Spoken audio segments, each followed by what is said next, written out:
Symphony ప్రేక్షకులకు మరియు చిన్నారుల తల్లిదండ్రులకు నమస్సులు.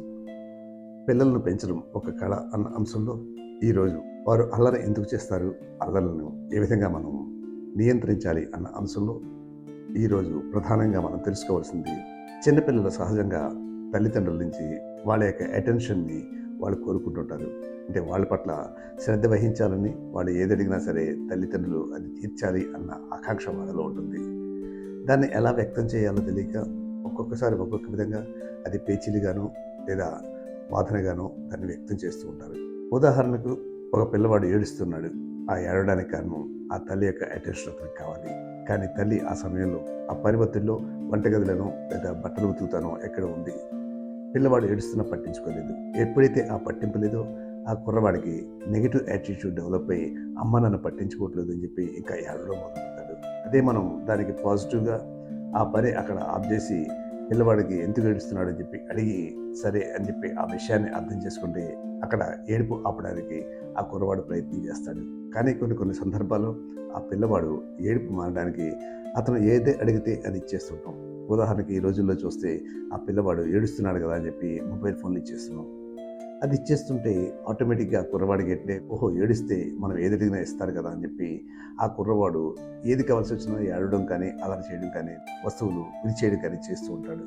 ఎందుకు అంటే, మనం పాజిటివ్గా అతని ఏడుపు ఆపడానికి ప్రయత్నం చేశాం కాబట్టి, మనం పాజిటివ్గా చేసే ఆ ఆలోచన ఆ చైల్డ్ బ్రెయిన్కి అర్థం కాక అతను ఏమనుకుంటాడంటే, ఈ విధంగా మనం చేస్తే అడిగింది అన్నీ కూడా అమ్మ నాన్నలు తీరుస్తారు అని చెప్పి దాన్ని అతను నెగిటివ్గా తీసుకుంటాడు.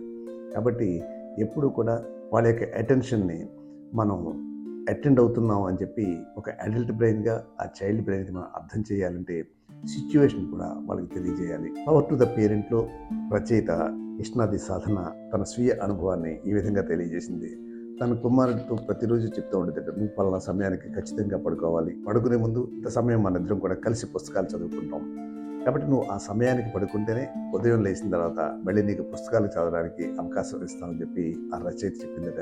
రోజున ఆ కుర్రవాడు ఆలస్యంగా పడుకున్నాడు. మన్నాడు ఉదయం పుస్తకం ఇవ్వలేదు. పుస్తకాలు చదవడం అలవాటు పడ్డ కుర్రవాడు ఎప్పుడైతే పుస్తకం లేదో పుస్తకం కావాలి అని చెప్పకుండానే ఏడవడం మొదలుపెట్టేట. అప్పుడు వెంటనే ఆ తల్లి అడిగిందట, ఎందుకు ఏడుస్తున్నావు, నాకు పుస్తకం ఇవ్వలేదు అని. అప్పుడు వెంటనే తల్లి చెప్పిందట, రాత్రి మీరు నువ్వు అన్న సమయానికి పడుకోలేదు కదా అని. ఆ కుర్రవాడు అధికారిగా అలాగే ఉంటే ఈ తల్లి ఆలోచించిందట, ఈరోజు సండే కదా మర్చిపోయాను, కాబట్టి పుస్తకం ఇద్దామని చెప్పి ఆలోచించి పుస్తకం ఇచ్చిందట. కుర్రవాడు మహా ఆనందంగా పుస్తకం చదువుకున్నాడు. కానీ తర్వాత రోజు కూడా ఆ కుర్రవాడు మళ్ళీ ఆలస్యంగా పడుకున్నట్ట. లేచి మళ్ళీ ఉదయం మళ్ళీ మామూలుగా ఏడవడం మొదలుపెట్టాడు. ఎందుకు ఏడుస్తున్నావు అంటే మళ్ళీ చెప్పాట, నాకు పుస్తకం ఇవ్వట్లేదు నువ్వు అని చెప్పి. అప్పుడు తల్లి చెప్పిందట, లేదు నువ్వు రాత్రి ఆలస్యంగా పడుకున్నావు కదా అని. వెంటనే కుర్రవాడన్నట్ట, మరి నిన్న నాకు ఇచ్చావు కదా అని చెప్పి ఆ కుర్రవాడన్నట్ట. అప్పుడు ఆ తల్లి నవ్వు ఆపుకోలేక ఆ నవ్వుని కంట్రోల్ చేసుకుని కుర్రవాడితో చెప్పిందట, నిన్న సండే కాబట్టి స్కూల్ లేదు కాబట్టి మన రాత్రి నువ్వు ఆలస్యంగా పడుకున్నా, నిన్న నువ్వు లేటుగా లేసినా ఆ పుస్తకాన్ని నీకు ఇచ్చాను, మరి ఈరోజు స్కూల్ ఉంది కదా, స్కూల్ ఉన్నప్పుడు లేనప్పుడు ఒకేలాగా ఎలా సాగుతుంది అని చెప్పిందట. కుర్రవాడికి కూడా అర్థమైంది. కాబట్టి ఇక్కడ ఆ రచయిత చెప్పేది ఏంటంటే, ముందు రోజు పుస్తకం ఇచ్చింది కాబట్టి తల్లి రెండవ రోజు కూడా ఆ విధంగా ఏడిస్తే ఆ పుస్తకం ఇస్తుంది అన్న భావంలో ఆ కుర్రవాడు ఉన్నాడు. ఎందుకంటే లిటిల్ బ్రెయిన్, అతను ఆలోచన చేయలేడు. కానీ ఆ తల్లి ఎక్స్ప్లెయిన్ చేసిన తర్వాత ఆలోచన వచ్చింది.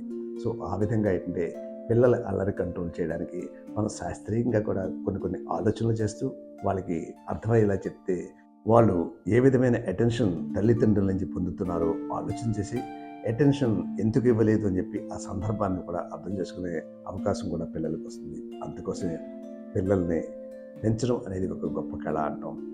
మరిన్ని విషయాలు వచ్చే వీడియోలో తెలుసుకుందాం.